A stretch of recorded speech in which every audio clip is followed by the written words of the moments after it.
Paano nga ba ini-edit ang mga ganitong video? Ang tawag ko dito mga kadaba, reflection effect. Kung gusto nyo matuto, tara sa may CapCut. So ganito lang yung mga kadaba, ini-edit mga kadaba. O kung gusto nyo talaga matuto mga kadaba, mag-focus lang kayo mga kadaba sa may video. And then wag nyo mga kadaba kakalimutan yung empty background mga kadaba. Kailangan na kailangan nyo mga kadaba yung empty background. So ngayon dito tayo mga kadaba kuha ng empty background sa unahan mga kadaba. So bale hanggang dito lang mga kadaba. Kuha lang tayo ng ilang segundo mga kadaba. Dito kasi medyo gumalaw siya eh. Dito tayo gumalaw. Dapat hindi gagalaw yung camera nyo dyan mga kadaba. Split nyo lang and then siyempre mga kadaba, tanggalin natin mga kadaba yung mga sobra-sobra mga kadaba. So dito tayo mga kadaba mag-cut mga kadaba. Dito tayo mag-cut oh. Dito, sana ba? Dito. Yan, dito na. Ngayon, split natin mga kadaba and then i-delete mo lang yung sobra. Ngayon, pag na-delete na siya mga kadaba, ang gagawin natin dyan mga kadaba, ganito ang gagawin natin dyan. Pag alis ng kasama ko mga kadaba, ayan o, yung tipong palis na siya, dito tayo mag-split. Split mo yan, and then, dito ka naman mag-split mga kadaba. Split, then i-delete mo lang yung sobra. Ngayon, pag na-delete ng mga kadaba, ang gagawin natin dyan mga kadaba, mga kadaba, ilalaglag kasi natin yung mga kadaba eh. Pero una ang gagawin natin, dito muna tayo, focus muna tayo dito mga kadaba.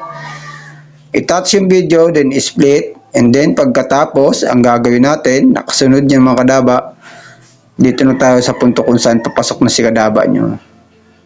Dito. So dito.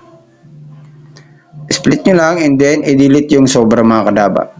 Ngayon pag na-delete ng mga kadaba, ang gagawin natin dyan mga kadaba, kailangan natin itong ilaglag mga kadaba, itong video na to ng mga kadaba na nasa gitna. Hanapin mo lang si overlay, alam nyo na yung mga kadaba, overlay palagi. Then i-drag mo lang doon paunahan mga kadaba.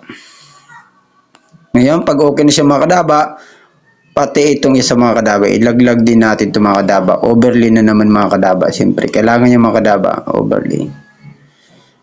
At i-drag ulit natin papunta dun mga kadaba. Ngayon, pag okay na siya mga kadaba, ang gagawin natin dyan mga kadaba, pag papantay-pantayin natin yung mga kadaba. So, kailangan natin dito mga kadaba mag-split para pantay-pantay sila mga kadaba.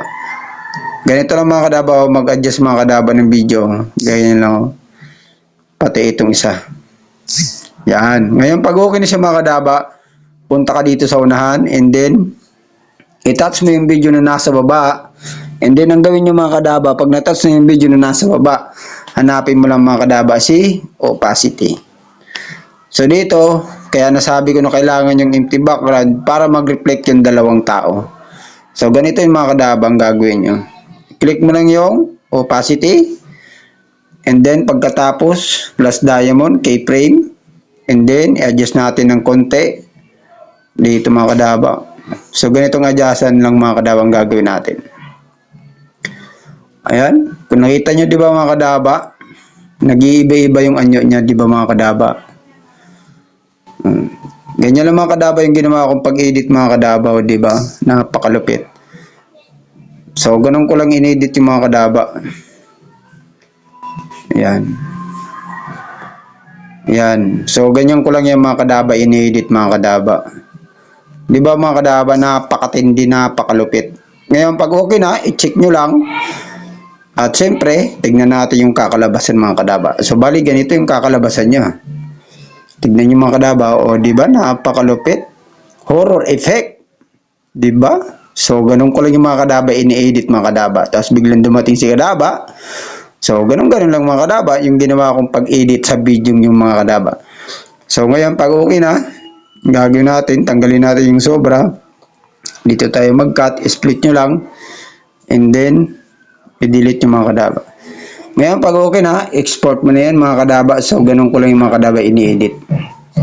Thank you very much mga kadaba. God bless you. Paki-follow and paki-share ng video nito. Yun lang mga kadaba.